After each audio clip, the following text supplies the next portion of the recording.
تاسو سوچ وکئ څومره خلک چې تللي دي واپس بېرته راغلي دي نه دي راغلي او ګورئ کتونکو په پېشمني کې لږې اوبه وڅکه کجوره وخوره خو لیکن پېشمنی وکړه تهجد خو اصل نه کوئ خو دا پېشمنی د جناب محمد رسول الله صلی الله علیه وسلم سنت طریقه ده دا وکړه په دې کې ډېر برکات دی دا بعضې خلک وایي زما زړه ته څه نه کېږي زړه مې موړ دی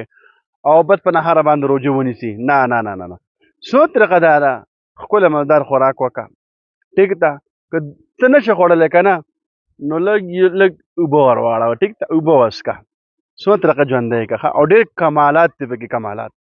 ټیک ده او کوښښ کوئ چې کله موږ تاسو پېشمني ته راپاسو که نو هسې هم راپاسو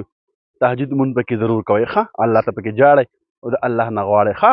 انشاءالله العزیز زما استاد دغه روژه او دا رمضان مبارک دا به ډېر بهترین انداز کې تیر شي صحیح ده ثوابونو میاشت ده ذکر و اذکار میاشت ده بیا به ګوره الله سم روړی ګورئ که خو تاسو وینې ټول روان دي مونږ تاسو له الله موقع راکړله چانس راکړله د نیکۍ میاشت ده د دعاګانو میاشت ده دغه انشاءالله د مینه محبت میاشت ده